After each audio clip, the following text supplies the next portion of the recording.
Hello everyone, we are back. आज हम when they cry को कंटिन्यू करेंगे। इस वीडियो में मैं 4 से लेकर के 8 एपिसोड तक एक्सप्लेन करूंगा। तो चलो करते हैं एक्सप्लेन बिना किसी देरी के।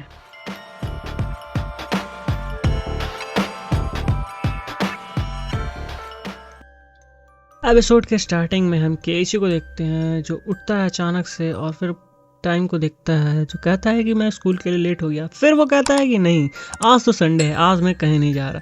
फिर तभी उसकी मदर पीछे से आवाज़ लगाती है और कहती है कि रेने और मियोन आए हुए हैं।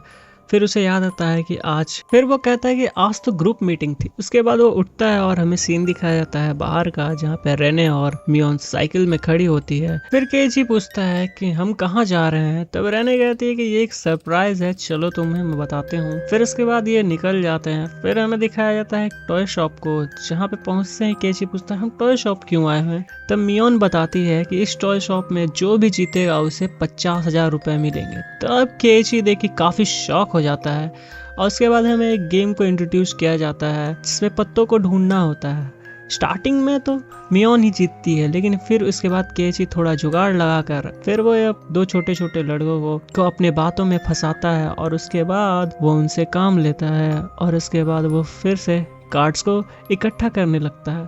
फिर तभी अचानक से पता चलता है कि दोनों को टाई हो चुका है क्योंकि टाइम खत्म हो जाता है।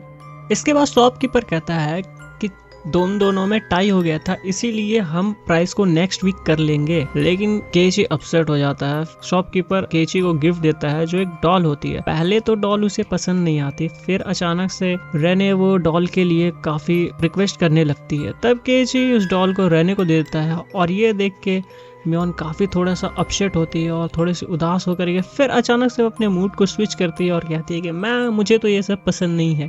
फिर उसके बाद वो कहती है कि मैं जा रही हूँ काम के लिए, मुझे काम आ चुका है। इसके बाद मियोन निकल जाती है। फिर उसके बाद केइची को भूख लगती है और केइची पूछता है, रिका और सातोको से पूछता है, तो वो मना करती है। वो कहते हैं कि हमें शॉपिंग के लिए जाना है तो हम नहीं आ सकते। फिर केइची अकेले ही रेस्टोरेंट में चला जाता है। जब वो जाता है तब उसे एक वेट्रेस दिखती है, जिसे देख के वो पहले तो उसके तरफ अट्रैक्ट होता है और धीरे धीरे जब अपने फेस को ऊपर उठाता है तब वो देख के शॉक हो जाता है, क्योंकि वो मियोन होती है जो वेट्रेस के ड्रेस में काफी क्यूट दिखती है और केइची उसे छेड़ने लगता है। तब वो अचानक से गुस्सा होकर केइची को एक जोरदार पंच मारती है। उसके बाद केइची उसे कहता है तुम बहुत क्यूट लग रही हो मियोन। फिर इसके बाद वो केइची को अपना नाम बताती है कि मैं शियोन हूँ, मैं मियोन की ट्विन सिस्टर हूँ, हम दोनों बहन हैं। इसके बाद केइची पूछता है कि तुम ऐसा क्यों रिएक्ट कर रही थी कि जैसे कि तुम मुझे जानती हो। तब शियोन उसे बताती है कि मियोन तुम्हारे बारे में ही हमेशा ज्यादातर बातें करती रहती है, जिसके कारण मुझे तुमसे बात करने में अनकंफर्टेबल फील नहीं हुआ। इसके बाद केइची अपने मिसबिहेव के लिए उसे अपॉलॉजी और सॉरी कहता है, लेकिन हम जानते हैं केइची इस बात पे विश्वास नहीं कर रहा था कि वो उसका ट्विन सिस्टर है। फिर वो ये भी कहती है कि मेरी बहन के बहुत सारे दुश्मन हैं, इसीलिए वो ज़्यादातर किसी को हमारे बारे में नहीं बताती।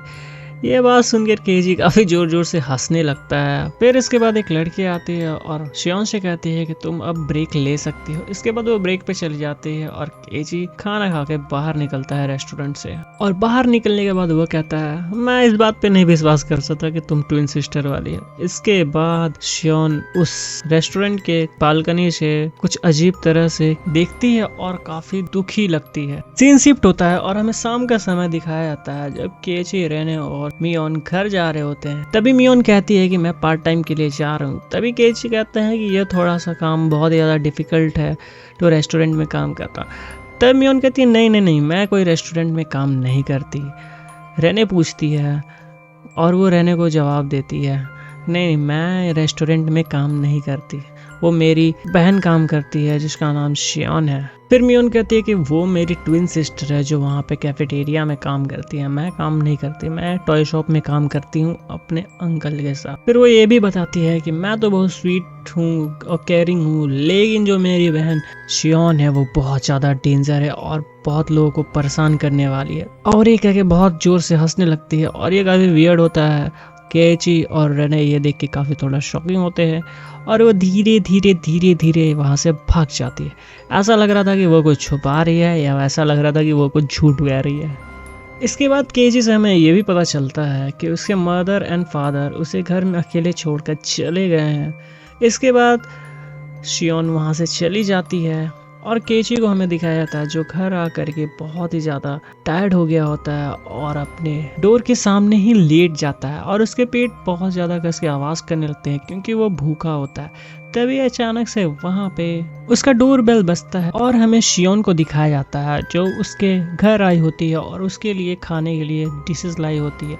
वह सॉरी भी कहती है जो रेस्टोरेंट में हुआ रहता है। उसके बाद केची उस टिफ़िन बॉक्स को ले लेता है और वो खाने के लिए जाता है, जिसे पहले वो देखकर बहुत ज़्यादा खुश होता है क्योंकि वो बहुत ज़्यादा टेस्टी दिखता है। फिर वो सोचता है कि यार जो होगा देखा जाएगा, भलो ये पॉइजन दे दिया हो इन्होंने लेकिन मैं खाऊंगा क्योंकि मुझे भूख लगी है। फिर वो उसे खा लेता है जिससे उसे बहुत ही ज़्यादा पसंद आता है। फिर इसके बाद हमें नेक्स्ट डे दिखाया जाता है। यहाँ पे सब गेम्स खेलने की तैयारी करते हैं पर अचानक से रिका कहती है कि मुझे घर जाना होगा, मुझे कुछ काम आ गया है, जिसके कारण सभी गेम्स को बंद कर देते हैं और सभी लोग अपने अपने घर जाने की तैयारी करने लगते हैं। इसके बाद रिका और सातोको वहाँ से चले जाते हैं। फिर इसके बाद केची, रेने और मियोन आपस में बात करते हैं फेस्टिवल के बारे में, वातानागाशी फेस्टिवल या कॉटन ड्रिफ्टिंग फेस्टिवल।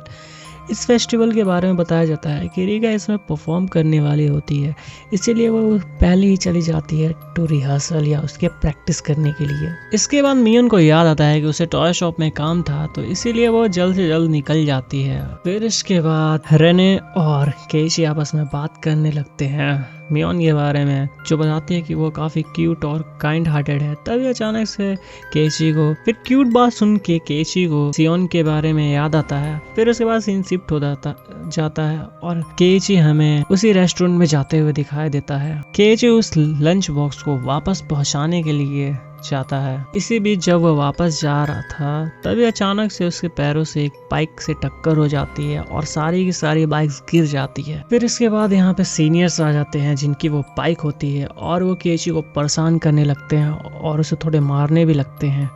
इसके बाद हमें शियोन को दिखाया जाता है जो बहुत ही ज़्यादा गुस्से में उसकी तरफ आती है और कहती है तुम लोग इसे छोड़ दो। ये बात सुनकर वो शियोन की तरफ मारने के लिए आगे बढ़ते हैं। तभी अचानक से रेस्टोरेंट के सभी लोग अजीब तरह से उसे घूरने लगते हैं और इसके बाद वह ये मंजर देख के वह डर जाता है और वहाँ से भाग जाता है। इसके बाद वो जैसे ही भागते हैं तभी वहाँ के सभी लोग अचानक से खुश हो जाते हैं। ये सडनली इन लोग के फेसेस में changes, that is the creepy भाई। इसके बाद मियोन और केची साथ में चलते हुए जाते हैं और वो आपस में बात करने लगते हैं। यहाँ के लोग बहुत ही अच्छे हैं क्योंकि देखा जाए तो वो अचानक से आ जाते हैं जब मैं मुसीबत में रहता हूँ। फिर शियोन बताती है कि यहाँ के हिना मिजावा के लोग काफ़ी अच्छे हैं, अगर कोई भी मुसीबत में होता है तो वो सबकी हेल्प करते हैं, चाहे वो कोई भी हो। और फिर इसी बीच में वो मजाक से कहता है शियोन को, मुझे ऐसा लगता है कहीं तुम माफिया फैमिली में तो नहीं हो। फिर इसके बाद केची उस लंच बॉक्स को निकाल के शियोन को देता है, तो उस समय शियोन थोड़ा सा झिझकती है। फिर उसके बाद वो अचानक से कहती है हाँ क्या तुम्हें ये पसंद आया। इसके बाद वो शियोन पूछती है कि क्या तुम्हें लंच पसंद आया। केची हाँ में जवाब देता है। फिर वो अचानक से कहती है कि शायद इसीलिए मेरी बहन तुम्हें पसंद करती है और आई थिंक इसी रीज़न से मुझे तुम भी पसंद आ रहे हो। आई थिंक हमें डेट करना चाहिए। फिर उसके बाद वो अचानक से वो केची के साथ में चिपक जाती है। फिर केची थोड़ा हड़बड़ाते हुए कहता है कि हाँ मियोन या शियोन जो भी तुम हो, और वो ये बात कह के कहता है कि तुम्हें कुछ छुपाने की ज़रूरत नहीं है। मुझे पता है कि तुम कभी कभी लड़कों जैसा बिहेव करती है, लेकिन तुम में कभी कभी लड़कियों जैसे भी हरकतें हैं, पर इसे छुपाने की ज़रूरत नहीं है ये बात। और तुम ये ट्विन सिस्टर वाला झूठ तुम्हें बोलने की कोई ज़रूरत नहीं है। और तभी अचानक फ्रेम से एक बच्चा जाता है। तभी हम देखते हैं कि मियोन उस बच्चे को बाय कर रही होती है और ये देख कर केची बहुत ही ज़्यादा शॉक हो जाता है क्योंकि उसके बगल में शियोन थी और उसके आगे मियोन। अब ये वाला सिचुएशन बहुत ही ज़्यादा अनकंफर्टेबल हो जाता है और इसके बाद सीन शिफ्ट होता है स्कूल की तरफ। हमें केची को दिखाया जाता है जो बहुत ही ज़्यादा अपसेट होता है। फिर इसके बाद जब वो पीछे मुड़ता है तो मियोन को दिखता है, जो मियोन उसे देखते ही लाल हो जाती है और बाथरूम के लिए भागने के लिए जाती है। और हमें ये पता चलता है कि आज के दिन वो टोटल 15 बार वॉशरूम जा चुकी है। तो ये बहुत ही ज़्यादा वियर्ड था। इसके बाद रेने केची को बाहर बुलाती है और सभी सिचुएशंस के बारे में समझाती है। फिर हमें पता चलता है रेने फिर केची बताता है कि मुझे पता चल गया उस दिन जो मियोन शियोन की ड्रेस पहन के मेरे रूम में जो लंच बॉक्स लेकर के आई थी वो मियोन थी। और हाँ मुझे पता चल गया कि मियोन में भी लड़की वाली गुड हैबिट्स है और क्यूटनेस है। तो ये थोड़ा सा अनकंफर्टेबल था, जिसके कारण वो अभी फिलहाल ऐसी कर रही है। तो रेने कहती है कि मेरे पास एक तरीका है, तुम पिछले सभी दिन को भूल जाओ और मियोन भी इसे भूल जाएगी और ऐसा कभी हुआ ही नहीं, हम ऐसा सोचेंगे। फिर इसके बाद दिया क्या कर यहाँ पे ये एपिसोड से पे खत्म हो जाता है। एपिसोड के स्टार्टिंग में हम एक फेस्टिवल की तैयारी को दिखाया था, इसमें केइची सबकी हेल्प कर रहा होता है। फिर उसके बाद वो थोड़ा आराम करने के लिए जाता है, तभी अचानक से वहाँ पे मियोन आ जाती है जो केइची को एक ड्रिंक ऑफर करती है। फिर वो मियोन नहीं, वो शियोन होती है। ये देख के केइची काफ़ी ज़्यादा शॉक और गुस्सा हो जाता है। फिर इसके बाद वो ड्रिंक ऑफर करता है, जब भी उसे पीने ही जाता है तभी अचानक से वहाँ पे मियोन आ जाती है, जिसके हाथ में 2 कप्स होते हैं। वो केइची के लिए लाई होती है, लेकिन जब उसकी बहन उसे पूछती है तो वो उसे मना करती है, कहती है कि मुझे बहुत ज़्यादा प्यास लगा है इसलिए मैं ही पी जाऊंगी, और वो उसे पी जाती है। फिर इसके बाद हमें अचानक से फ़ोटो क्लिक की आवाज़ आती है और हमें वो फोटोग्राफर और वो लेडी दिखती है जिसका नाम तोमिताके। फिर इसके बाद हमें वो बताते हैं कि मैं एक फ़ोटोग्राफर हूँ जो न्यूयॉर्क से यहाँ पे आया हुआ हूँ। और इसके बाद हमें मियोन बताती है कि ये हमारे यहाँ की नर्स है मियो ताकनो, जिसका नाम होता है। फिर पीछे से याहोशी द डिटेक्टिव आवाज़ देता है और हेलो कहता है। फिर उसके बाद वो यहाँ की सिक्योरिटी का इंचार्ज होता है और उसके बाद वहाँ से वो निकल जाता है। फिर केइची पूछता है क्या वो यहाँ का पुलिस ऑफिसर है। इसके बाद मियोन कहती है कि क्या तुम्हें भूख लगी केइची, मुझे तो बहुत जोर शोर से भूख लगी है, तो क्यों ना हम खाने के लिए चलते हैं। केइची हमें जवाब देता है और वो दोनों निकल जाते हैं खाने के लिए। फिर तभी अचानक से शियोन पीछे कहती है कि इस साल कौन मरेगा और कौन गायब हो जाएगा। फिर तभी अचानक केइची मुड़ता है पीछे और पूछता है कि कौन, तुम क्या बात कर रहे हो। शियोन पूछती है मियोन से क्या तुमने केइची को नहीं बताया ये सब। तब मियोन कहती है कि मैं इस फालतू चीज़ों को नहीं बताने वाली केइची को। फिर वो उसे जबरदस्ती खाने के लिए लेके जाने लगती है, लेकिन केइची उसे मना करता है और वो चला जाता है। और फिर मियोन गुस्सा होकर अकेले ही खाने के लिए चली जाती है और कहती है कि देख लेना तुम्हारे लिए कुछ नहीं बचेगा। इसके बाद केइची वहाँ पे रुक जाता है और फिर तभी हमें बताया जाता है उस पुराने सभी घटनाओं को। फिर वो फोटोग्राफर केइची से पूछता है क्या तुम्हें वो पिछले डैम्स वाले हादसे के बारे में याद है।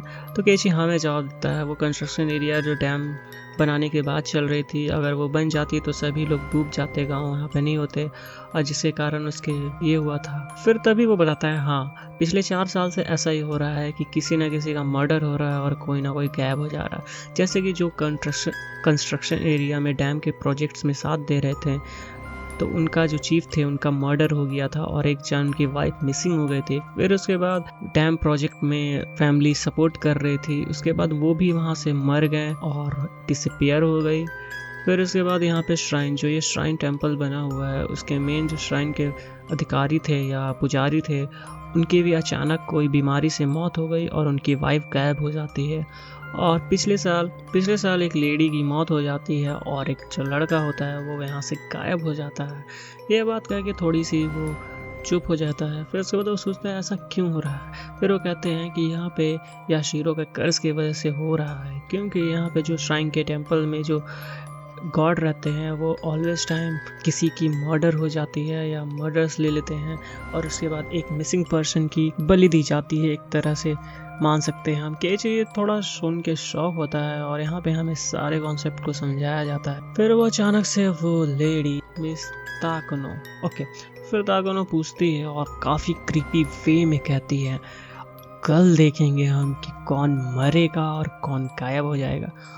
इसके बाद हमें अगले दिन का सीन दिखाया जाता है जब फेस्टिवल स्टार्ट हो गया होता है। केइची, मियोन, शियोन और रिका आपस में खेल रहे होते हैं और फेस्टिवल को अच्छे से एंजॉय करते हैं। वो बहुत सारे आइसक्रीम खाते हैं। उसके बाद फिर सीन शिफ्ट होता है और हमें रिका के फेस्टिवल का डांस देखने को मिलता है। फिर केइची नहीं देख पाता क्योंकि वो बहुत ज़्यादा भीड़ हुई होती है। तभी उसे शियोन अपनी तरफ खींच के लेके जाती है और उसे कहती है मेरे साथ चलो। उसके बाद केइची धीरे धीरे उसके पीछे जाता है, फिर लेके जाता है उसे खींच के। फिर केइची कहता है कि तुम मुझे कहाँ लेके जा रही हो, मैं यहाँ से देख नहीं सकता। फिर शियोन कहती है क्या तुम्हें छोटी बच्चियाँ पसंद है क्योंकि तुम बहुत ज़्यादा उतावले हो रहे हो उसे देखने के लिए। फिर ये दोनों थोड़े आपस में हंसी मजाक करते हैं। फिर उसके बाद केइची थोड़ा गुस्सा हो जाता है क्योंकि मैं तो उसकी डांस वो देखने आया था, पर वो कहते हैं चलो देखो उधर। वहाँ पे वो देखते हैं कि हम हम देखते हैं वो फोटोग्राफर और नर्स वो श्राइन में ज़बरदस्ती घुसने की ट्राई करते हैं। फिर अचानक से केची पूछ देता है और उन्हें पता चल जाता है कि हम वहाँ पे हैं। वो उन्हें पूछते हैं और फिर वो दोनों आपस को इंट्रोड्यूस करते हैं कि हम यहीं पे हैं। फिर इसके बाद वो दोनों बातें करने लगते हैं कि यहाँ पे श्राइन में बहुत सारे रिचुअल्स की जाती है, इसीलिए यहाँ पे किसी का भी आना जाना यहाँ पे मना है। और ये भी बताया जाता है कि फोर्दो फैमिली के अलावा यहाँ पे और कोई भी दूसरा और कुछ मेंबर्स के अलावा इस टेंपल या इस श्राइन में कोई घुस नहीं सकता। उसके बाद ये ज़बरदस्ती उसमें घुसने की ट्राई मारते हैं और लॉक को तोड़ के अंदर घुसते हैं। और अंदर जाते हैं तो वहाँ पे उन्हें टॉर्चरिंग टूल्स मिलते हैं जिनसे आदमियों को टॉर्चर किया जाता है। ये काइंड ऑफ शॉकिंग था, ये देख के वो बहुत ज़्यादा शॉक में हो जाते हैं। इससे पहले हमें और भी कुछ बताया जाता है, जैसे इस वातानेगाशी फेस्टिवल के बारे में, जिसमें वो हमें नर्स बताती है कि तुम लोगों के शरीर में या इस विलेज में जो भी रहते हैं उनके बॉडीज़ में डीमन ब्लड है, जिसके कारण वो यहाँ पे हमेशा कोई ना कोई पागल होकर के या एग्रेसिव होकर के किसी ना किसी का मर्डर कर देता है और कोई ना कोई गायब हो जाता है। तो इसे फेस्टिवल को इसलिए मनाया जाता है ताकि हम अपने आप को बचा करके रखें और उस बुराई जो अंदर हमारे बसी हुई है, उस ब्लड डीमन जो हमारे ऊपर काबू ना कर ले, इस टाइप ऑफ चीज़ें बताई जाती है। और वहाँ पे हमें एक पुराने ज़माने के टॉर्चर टूल को भी दिखाया जाता है, जिसमें वो बताती है कि पुराने समय में लोग सिर्फ अपने मज़े के लिए लोगों की इंटेस्टाइन या अतड़ियाँ निकाल कर प्लेटफॉर्म पे सजाते थे, जिनसे उन्हें देखने में काफ़ी ज़्यादा मज़ा आता है। ये सब चीज़ें वगैरह वगैरह चीज़ें क्रीपी चीज़ें बताती है वो नर्स। इसके बाद हम देख सकते हैं कि ये कहाँ से कहाँ तक पहुँच चुका है। लेकिन केची इन सभी बातों पे थोड़ा सा झिझकता है इनकी यकीन करने पे, क्योंकि वो कहता है कि मुझे लगता है कि ये सब बहुत पहले समय की बातें हैं जो अभी तक इन स्टूल्स को यहाँ पे संभाल के रखा जा रहा है। ये भी आर्गुमेंट चलता रहता है इनके बीच और नर्स के बीच में। फिर इसके बाद वहाँ पे वो भी बताती है कि अगर ऐसा हुआ तो फिर सब कुछ खराब हो जाएगा और विलेजर्स को अगर पता चला कि मैं यहाँ पे घुसे हूँ तो वो ज़्यादा से ज़्यादा मेरे साथ कुछ ना कुछ कर सकते। और जाहिर सी बात इस कर्ज के बारे में तो ऑफकोर्स अब ऐसा लग रहा है कि मुझे भी कर्ज हो जाएगा, या तो मैं मारी जाऊंगी या तो गायब हो जाऊंगी। तो इससे अच्छा रहेगा कि तुम दोनों इस चीज़ को सीक्रेट ही रखो। उसके बाद हम रिपोर्टर को देखते हैं जो अचानक से आता है और कहता है कि सभी डांस खत्म हो चुके हैं तो अब हमें घर निकलना चाहिए। उसके बाद ये लोग अपने अपने घर चले जाते हैं। फिर इसके बाद केची और शियोन एक जगह बैठ जाते हैं और आपस में बात करते हैं कि आज जो भी चीज़ हुआ हम उसे सीक्रेट रखेंगे और किसी को भी नहीं बताएंगे। फिर उसके बाद वो ये भी बताती है कि अगर मेरी बहन को ये सब पता चलता तो वो काफ़ी ज़्यादा जेलस हो जाती, क्योंकि मुझे ज़्यादातर सीक्रेट्स पता चल गई है। और इसके बाद वो ये भी बताती है कि कर्ज होगा तो फिर हो भी सकता है और नहीं भी। और वो दोनों आपस में बात करने लगते हैं। फिर अचानक से शियोन कहती है कि जब मैं उसके अंदर थी तो मुझे एक साउंड सुनाई दे रहा था। तब ये सुन के केची काफ़ी ज़्यादा शॉक हो जाता है। वो कहता है कि मुझे तो कोई साउंड सुनाई नहीं दे रहा था। वो कहती है कि बहुत कस कस के साउंड आ रहा था, बहुत ज़ोरों शोरों से। फिर इसके बाद थोड़ा शांत का माहौल हो जाता है। फिर अचानक से शियोन हंसने लगती है। फिर उसके बाद वो कहती है मैं मजाक कर रही थी, ऐसा कुछ नहीं है, ऐसा कुछ भी नहीं है। ये कहकर शियोन काफ़ी दौड़ते हुए चली जाती है। फिर अचानक से हमें पीछे रीका दिखाई देती है जो केची के ऊपर कूदती है और कहती है क्या तुमने सब एंजॉय किया कि नहीं, और तुम यहाँ पे खो मत जाया करोगे हर बार। फिर उसके बाद वो बात करने लगते हैं। फिर उसके बाद रीका की डांस के बारे में बात की जाता है। फिर उसके बाद केची कहता है कि हाँ तुम्हारा डांस बहुत पसंद आया मुझे और तुम बहुत अच्छा कर रही, तुमने कोई भी गलती नहीं की। फिर उसके बाद मियोन केची को पकड़ के साइड में लेके जाती है और उससे कहती है क्या तुम्हें शियोन मिली थी या तुमने उसे देखा। केची ना में जवाब देता है और ये देख के काफ़ी क्रीपी वे में मियोन होती है और उसे दिखाया जाता है। फिर उसके बाद वो आगे चली जाती है। इसके बाद सीन शिफ्ट होता है और हमें अगले दिन दिखाया जाता है कि केजी नल से पानी पी रहा होता है। तभी अचानक से मियोन आ जाती है और उसे पूछती है कि कल रात में थोड़ा फैमिली डिनर के लिए चली गई थी जिसके कारण मैं थोड़ा ड्रिंक हो गई और या फिर हैंगओवर ज़्यादा हो गया। फिर केजी मजाक में पूछता है कि आप तुम 18 साल से ऊपर की हो क्योंकि तुम रही हो, लगता तो नहीं है। फिर उसके बाद वो पूछती है क्या तुमने मिस्टर तोमिताके और ताकनो को देखा था, तो केजी ना में जवाब देता है। फिर उसके बाद पूछती है क्या तुमने शियोन को देखा कल रात को, तो फिर वो मना करता है केजी और फिर वो कहता है कि ये तुमने तो मुझे कल भी पूछा था। फिर उसके बाद कहता है हाँ मैंने पूछा तो था लेकिन मैं भूल गई थी इसलिए मैंने दोबारा पूछ लिया। इसके बाद मियोन वहाँ से चली जाती है और केची थोड़ा देर शॉक में रहता है। फिर उसके बाद हमें कॉल आता है। फिर वहाँ पे कॉल पे शियोन होती है जो केची से बात करने के लिए जाती है और उसे एक रेस्टोरेंट में बुलाती है। वो दोनों बात जैसे स्टार्ट करने वाले होते हैं फिर तभी यहाँ पे उशियो द डिटेक्टिव आ जाता है या पुलिसमैन। वो पहले देख कर के बहुत ज़्यादा तुम तो बहुत ही छुपे रुस्तम निकले, तुम तो दोनों ट्विंस को डेट कर रहे हो क्या तुम यहाँ पे शियोन के साथ डेट पे आए हो।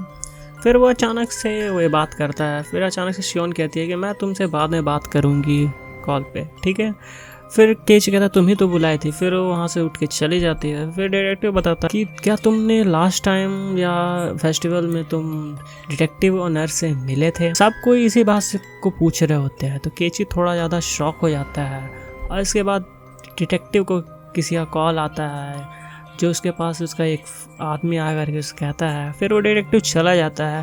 फिर उसके बाद केची उठ करके चला जाता है और सोचता है कि ये सब क्या हो रहा है, सब कोई एक ही चीज़ मुझसे क्यों पूछ रहे हैं। फिर उसके बाद सीन शिफ्ट होता है और केची को हम घर में देखते हैं, रात के समय में घर में देखते हैं। फिर उसके बाद शियोन और केची आपस में बात कर रहे होते हैं। फिर केची पूछता है क्या हुआ, तुमने मुझे बुलाया था, फिर उसके बाद तुम यहाँ से चली गई बिना कुछ बात किए हुए। फिर वे उन बताती है क्या तुम्हें याद है मिस्टर तोमिताके और उस नर्स ताकुनो के बारे में। फिर केची कहता है क्या बात है, सबको आज मुझसे उसी बारे में पूछ रहे हैं। फिर उसके बाद वो कहती है हाँ फेस्टिवल के बाद वो दोनों के साथ कुछ हो गया था। तोमिताके अपने हाथों से अपनी गला काट कर मर गया और मिसेस ताकुनो आग में जल के मर गई। ये सुन के केची काफ़ी शॉक हो जाता है। इसके बाद हमें ये भी पता चलता है कि वहाँ पे श्राइन में उस डीमन के कर्ज के कारण ऐसा हुआ है। अगर ऐसा हो रहा है तो हर साल हमेशा एक बंदा मिसिंग या फिर एक बंदा मरता है और एक सेक्रीफाइस हो जाता है। इसका मतलब 2 बंदों की ऑलरेडी मर्डर हो चुकी, तो इसका मतलब अब जो 2 बचे हुए वो हम दोनों हैं जिनका सेक्रीफाइस होगा। ये सुन के केची काफ़ी ज़्यादा शॉक में हो जाता है और पागलपंती करने लगता है और अजीब सी बातें बड़बड़ाने लगता है और शियोन को ही ब्लेम करने लगता है। मैं तो वहाँ पे नहीं गया था, तुम लेकर के गई थी, मैं उसकी वजह से रिका का डांस भी नहीं देख पाया और देखो तुमने क्या कर दिया, तुम्हारी वजह से ये सब हो रहा है, तुम्हारी वजह से ये सब हो रहा है, तुमने ये क्या करवा दिया, जबकि मैं वहाँ से कुछ लेके भी नहीं आया, मैं तो बस वहाँ पे देखने के लिए गया था। फिर तभी शियोन अपना फ़ोन कट कर देती है और यहीं पे ये एपिसोड ख़त्म हो जाता है। एपिसोड के स्टार्टिंग में हम केची को देखते हैं जो गार्डन में फूलों को पानी दे रहा होता है। तभी अचानक से वहाँ पे रिका दौड़ते हुए आती है जो घबराई होती है और केची से पूछती है क्या तुमने उस फेस्टिवल के दिन कुछ गलत तो नहीं किया था। पहले तो वो केची शॉक हो जाता है कि मैं इसे क्या कहूँ, इसे कुछ बताऊँ कि नहीं। फिर उसके बाद अचानक रिका में के मूड्स में स्विच हो जाते हैं और फिर वो कहती है पता है श्राइन के अंदर एक छोटी सी बिल्ली घुस गई थी। अब उस बिल्ली जो है बहुत प्यारी है और वो म्याऊं म्याऊं करती है, मुझे बिल्लियाँ बहुत पसंद है तो मैं उस बिल्ली को बचाऊंगी। फिर तभी अचानक से केची कहता है शौक में कि अगर क्या हो अगर उस बिल्ली को बाहर में जो कुत्ते हैं वो मारना चाहें तो फिर वो कहती है कि मैं हमेशा उन्हें प्रोटेक्ट करूँगी क्योंकि मुझे वो बिल्ली बहुत पसंद है, आई लव किटीज़।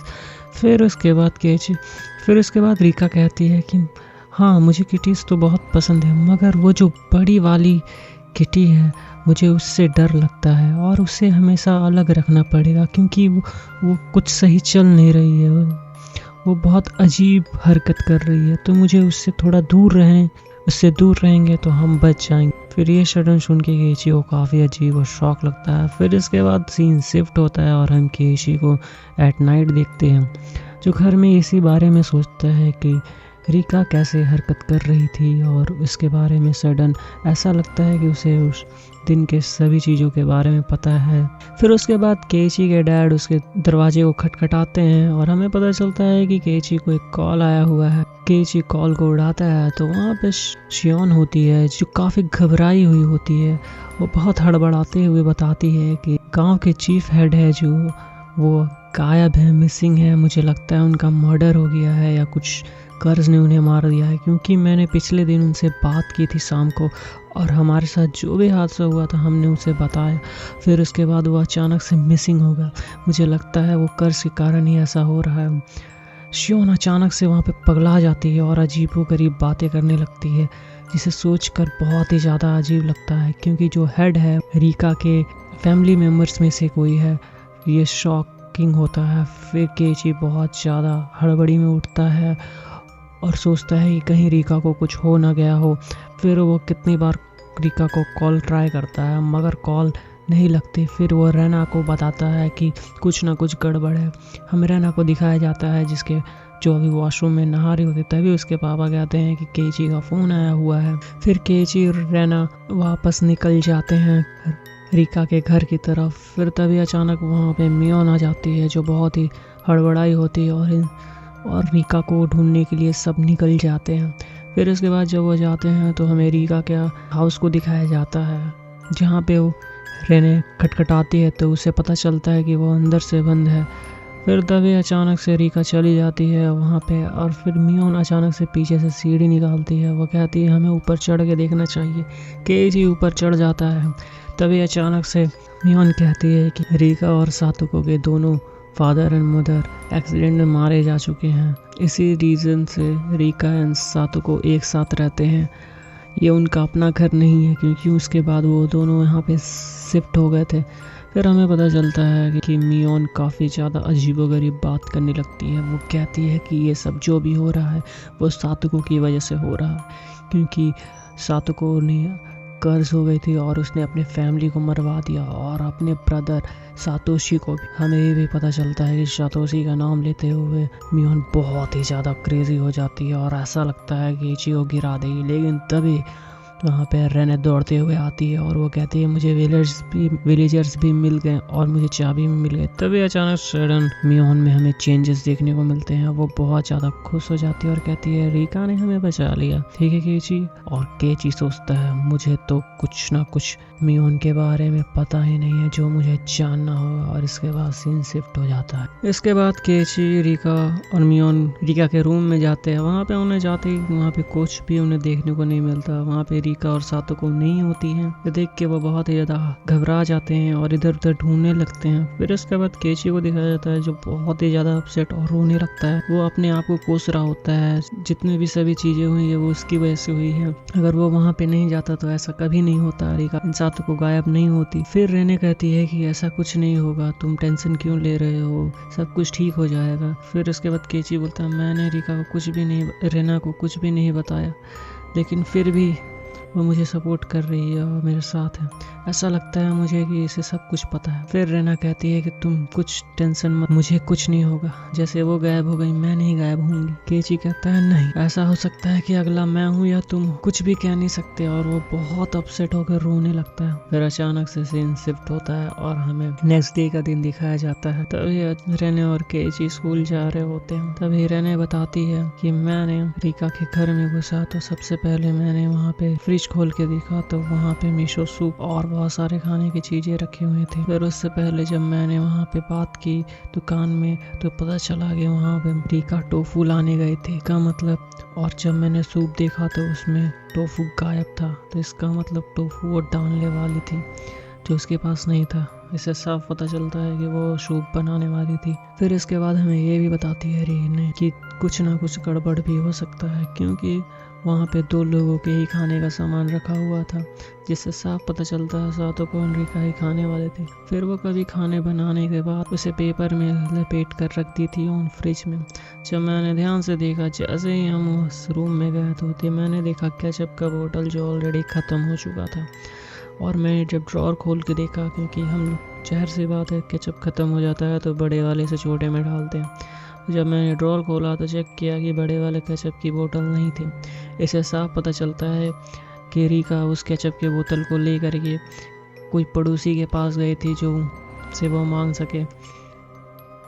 फिर तभी अचानक से ऐसा हुआ होगा कि सातोको भी कॉल की होगी और जब उसने कॉल करके पता चला कि यहाँ पे नहीं है, सातोको को भी उसे वहाँ पे बुला लिया गया हो। इसके बाद से ये दोनों मिसिंग है। टाइमिंग के हिसाब से देखा जाए तो ये लगभग 7 बजे के आसपास के ही हो सकता है, क्योंकि उसी समय वो खाना बनाती है। फिर जैसे ही रेने और केइची आगे बढ़ते हैं तभी अचानक हम पुलिस ऑफिसर को देखते हैं जो अपनी गाड़ी से आता है और केइची को हेलो कहता है। फिर रेने थोड़ी सी घबरा जाती है और कहती है पुलिस वाला यहाँ क्यों है और इसे तुम्हारा नाम कैसे पता है। फिर वो अचानक से दौड़ के चली जाती है, कहती है मैं लेट हो रही हूँ स्कूल के लिए तो मैं जा रही हूँ। फिर केइची वहीं पे पुलिस ऑफिसर से बात करने के लिए उसकी गाड़ी में बैठ जाता है। इसके बाद वो गाड़ी में बैठता है और डिटेक्टिव से पूछता है रिपोर्ट्स आगे बढ़ी, इन्वेस्टिगेशन कैसे चल रही है। तब डिटेक्टिव कहता है किसे, वैसे तोमिताके और ताकनो के बारे में, तो हाँ उनके बारे में कोई लीड नहीं मिली होती है। फिर वो बताते हैं। फिर इसके बाद डिटेक्टिव हमें बताता है कि विलेज के जो चीफ हेड हैं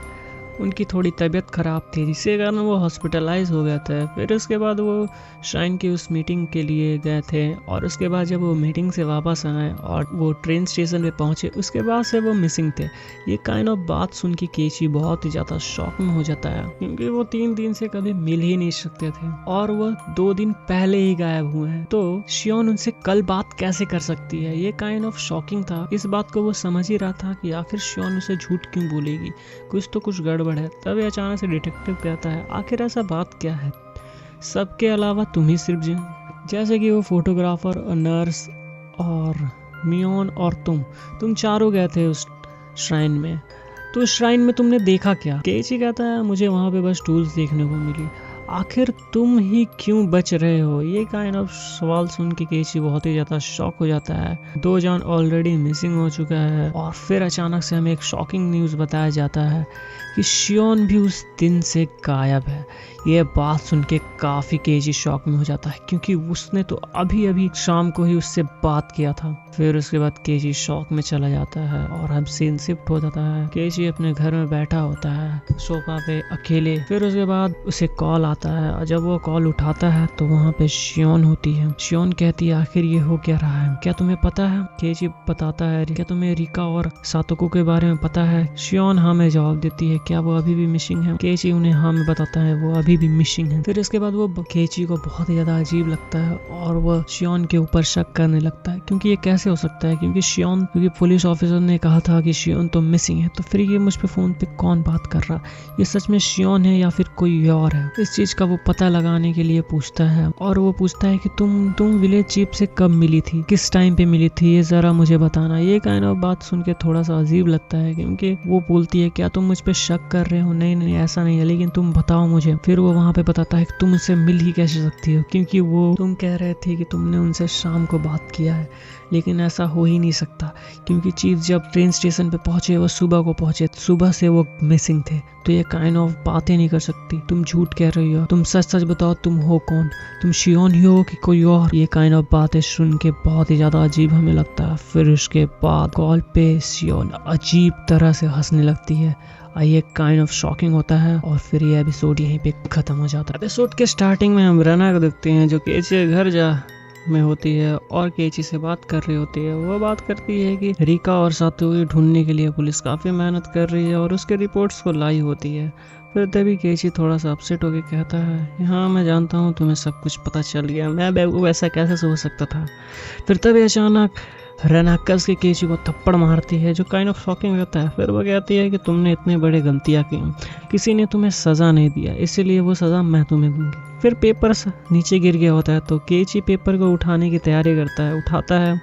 फिर तभी उसे पता चलता है कि उस दिन शियोन ने रिका को केचप लाने के लिए अपने घर में बुलाया था।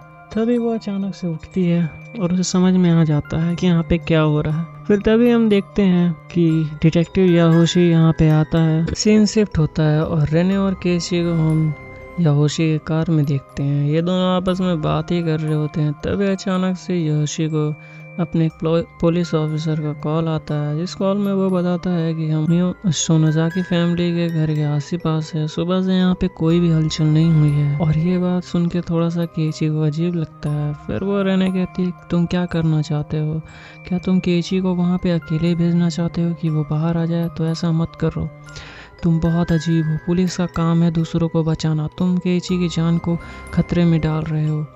फिर तभी वो डिटेक्टिव कहता है वाह यहाँ पे तो एक शर्लॉक होम्स भी है जिसे सब कुछ पता है।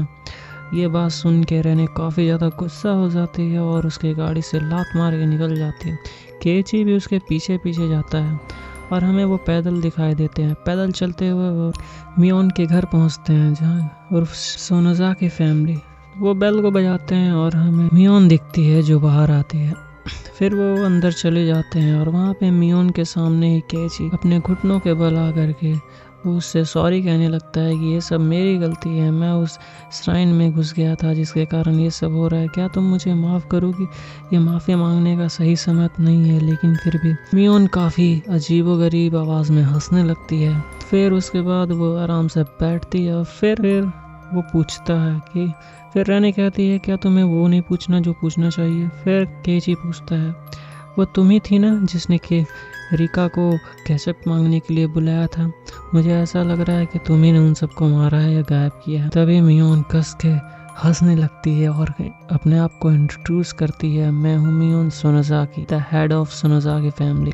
ये बात कह के वो बताती है हमें कुछ समय सदियों पहले हमारी जो फैमिली है या हमारे गांव है, इस गांव में जिनके भी बंदे हैं या जो भी मेंबर्स हैं उनके वो डीमन ब्लड या डीमन खून है, शैतानी खून है। गांव के सभी मेंबर्स के अंदर शैतानी खून है जो लोगों को समय समय पर काबू कर लेता है। वो जिन पे भी काबू करता है वो सब पागल हो जाते हैं और लोगों के मर्डर्स करने लगते हैं, वो अपना आपा खो देते हैं। ठीक ऐसे ही सदियों पहले भी हुआ था और जब ऐसा होता है तो सभी के सभी लोग एकजुट होकर के उस डीमंस को मार देते हैं। ठीक वैसे तुम्हें याद है केची जब तुम्हें वो लोग परेशान कर रहे थे सियोन से, जब तुम मिल रहे थे तब कैसे एकजुट हो गए सभी लोगों ने तुम्हारी हेल्प करने के लिए आ गए थे? वो उस कर्ज के कारण ही, अगर कुछ भी किसी के साथ भी होता है तो सब एकजुट हो जाते हैं। लेकिन ये ऐसे काम नहीं करता, जिसपे भी वो डीमन आ चुका है वो कुछ नहीं कर सकता। जैसे कि तुम देख सकते हो मेरे अंदर वो डीमन अपना पर्सन कर चुका है और मैं कुछ नहीं कर सकती। वो मेरे सोल तक जुड़ गया है, मैं चाह के भी कुछ नहीं कर सकता। पर शियोन पर केची कहता है पर कैसे? तुमने उन दोनों को मार दिया, रिपोर्टर, उस नर्स को और शियोन को भी। फिर मियोन कहती है हाँ। फिर तभी मियोन कहती है क्या वो योहोशी भी यहाँ पे है, वो पुलिस ऑफिसर? रेने हाँ में जवाब देती है, हाँ वो बाहर खड़ा है। इससे अच्छा हुआ कि तुम यहाँ पे सरेंडर कर लो। मियोन मान जाती है, ठीक है मैं सरेंडर कर लूंगी। फिर वो कहती है क्या एक लास्ट टाइम हम केची, क्या मैं तुम्हारे साथ चल सकती हूँ? फिर वो कहता है केची हाँ चलो चलते हैं। फिर उसके बाद वो चलने लगते हैं। चलते चलते मियोन काफ़ी ज़्यादा अपसेट हो जाती है क्योंकि वो केची को पसंद करती थी। वो कहती है क्या मैं तुम्हारे हाथों में हाथ डाल के चलूं?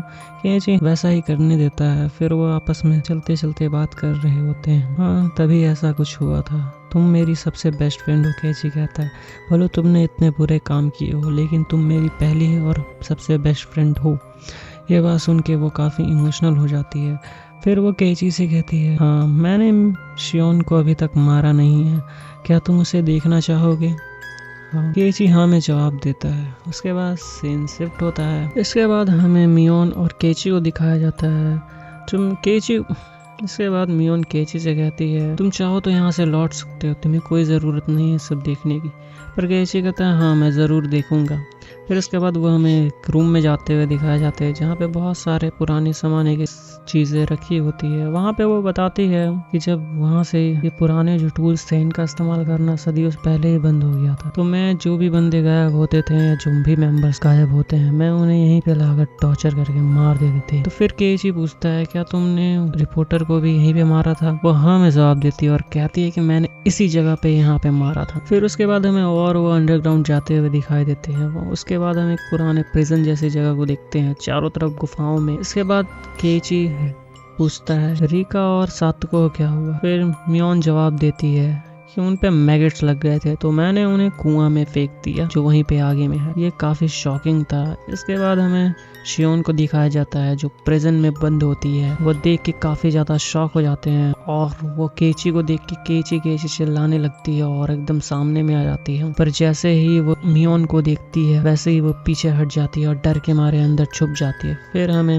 मियोन को दिखाया जाता है जो बड़े से एक पत्थर को उठाकर केची के सर पे मारती है और फिर वो केची को उस टॉर्चरिंग टूल के ऊपर रख देती है और इसके बाद वो बताती है कि मैं तुम्हारे हाथों में जितने भी जॉइंट्स है वहाँ पे 15 जॉइंट्स पे कील ठोकने की बात करती है। फिर इसके बाद केची थोड़ा सा घबराता है और फिर पूछता है ऐसा क्यों। तो फिर वो बताती है कि ये सब तुम्हारी गलती है, तुम उस दिन रेने को वो डॉल ना देते तो ऐसा नहीं होता। तुमने रेने को डॉल दे दिया और तुमने कहा कि ये लड़की जैसी नहीं है। इसे बहुत बुरा लगा क्योंकि वो तुम्हें पसंद करती थी और इसके बाद वो रात भर रोई थी, जिसके कारण मैंने इस पे कब्जा कर लिया और मैंने इसे पजेस कर लिया। तो मैं जिसे चाहूँ उसे मार सकता हूँ और मैं सबको मार दूंगा।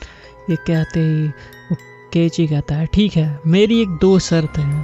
केजी अपनी पहली शर्त को बताता है कि तुम्हें शियोन को जिंदा छोड़ना होगा और इसके बाद तुम्हें मियोन के शरीर को भी छोड़ देना होगा, और तीसरी शर्त है कि तुम मुझे भी जिंदा छोड़ दोगे। पर वहाँ पे वो डीमन हंसता है और कहता है कि तुमने मुझे दो शर्त की बात की थी, तो मैं दो ही पूरा करूँगा। रही तुम्हारी पहली शर्त, तो शियोन की हालत अभी बहुत खराब है, तो वो जिंदा बचने का कोई चांस ही नहीं है, और मियोन वो ऑलरेडी खत्म हो चुकी है, तो वो बच ही नहीं सकती। और तीसरा तो तुम मरने वाले हो क्योंकि तुमने दो शर्त कहा था। फिर इसके बाद वो जैसे ही अब हैमर लेकर उसके उंगलियों में नील ठोकने जाती है, फिर तभी अचानक से धप धप की आवाज आती है और हमें दिखाया जाता है योशी दरवाजे को पीट के बाहर निकालने की ट्राई करता है। फिर तभी सीन कट होता है और हमें न्यूज में दिखाया जाता है केची और शियोन को बचा लिया जाता है, रेस्क्यू कर लिया जाता है। इसके बाद हमें पता चलता है कि शियोन केची को काफ़ी चोट वोट लगी होती है, फिर वो हॉस्पिटल्स में भर्ती हो जाता है। फिर हमें कुछ दिन बाद का समय दिखाया जाता है कि रेने उससे आती है मिलने के लिए और केची यहाँ से शिफ्ट होने के लिए रेडी हो जाता है और यहाँ से वो जाना की तैयारी कर लेते। वे थोड़ी देर बात करते हैं। उसके बाद सीन शिफ्ट होता है रात के समय में। रात के समय में केची सोया हुआ रहता है, तभी उसकी खिड़की पे कुछ पत्थर फेंकने की आवाज़ आती है। फिर वो उठ के जब बाहर जाता है तो वो देखता है कि नीचे मियोन है। फिर वो दौड़ के उससे मिलने के लिए जाता है। मियोन तो पहले धीरे धीरे बात करने की स्टार्ट करती है, फिर अचानक से वो पागल हो जाती है और केची को बड़े से चाकू मारती है और कहती है मैंने सबको मार दिया, मैंने सबको मार दिया। वो काइंड ऑफ पजेस हो गई थी उस डीमन में और उसने केची को मार दिया होता है। फिर उसके बाद सीन कट होता है और हमें पता चलता है कि केची जिंदा बच गया है, उसे बस थोड़ी मोड़ी चोट ही लगी हुई होती है। फिर वो हॉस्पिटल में भर्ती होता है, तभी वहाँ पे योशी द डिटेक्टिव आता है। वो डिटेक्टिव बताता है क्या सच में ऐसा हुआ था, तो हाँ। फिर हमें ये भी पता चलता है कि शियोन जो है वो ऑलरेडी मर चुकी है क्योंकि उसे धक्का दे करके किसी ने मार दिया है, वो छत से कूद के मर गई है। और फिर हमें ये भी बताया जाता है कि डिटेक्टिव कहता है कि हमें मियोन की लाश उस वॉल में मिली, उस कुएं में, जो काइंड ऑफ शॉकिंग होता है हमारे लिए क्योंकि हमें बताया जाता है, डिटेक्टिव कहता है कि हमें मियोन की लाश कुएं मिली जहाँ पे रिका की बॉडी मिली थी और उसी दिन। तो फिर ये भी पता चलता है कि फिर डिटेक्टिव पूछता है क्या तुम्हें पक्का पता है तुम्हें मियोन ने ही मारा था। यहाँ पे ये पहेली समझ ही में नहीं आती यहाँ पे क्या चल रहा है। फिर इसके बाद वो कहता है कि याद है तुम्हें जब वो नर्स जो इस रिपोर्टर के साथ थी, तुम्हें पता है वो कैसे मरी। हाँ, उसे जलाया गया था। पर हमें ये बात पता चली है कि वो जिस दिन जली थी या उस फेस्टिवल के दिन जब उसकी ऑटोप्सी की गई तो पता चला वो 24 घंटे पहले ही मर चुकी थी। उसके बाद उसकी बॉडी को जलाया गया था। तो इसका मतलब जिस दिन तुम उससे मिले या उस श्राइन में वो लोग घुसे उससे पहले ही वो मर चुकी थी, ये कैसे हो सकता। इसके बाद डिटेक्टिव बाहर चला जाता है। फिर उसके बाद हम केची के बेड के नीचे मियोन को देखते हैं जो आती है खून में लथपथ और केची को मार देती है। इसके बाद ये एपिसोड यहीं पे खत्म हो जाता है।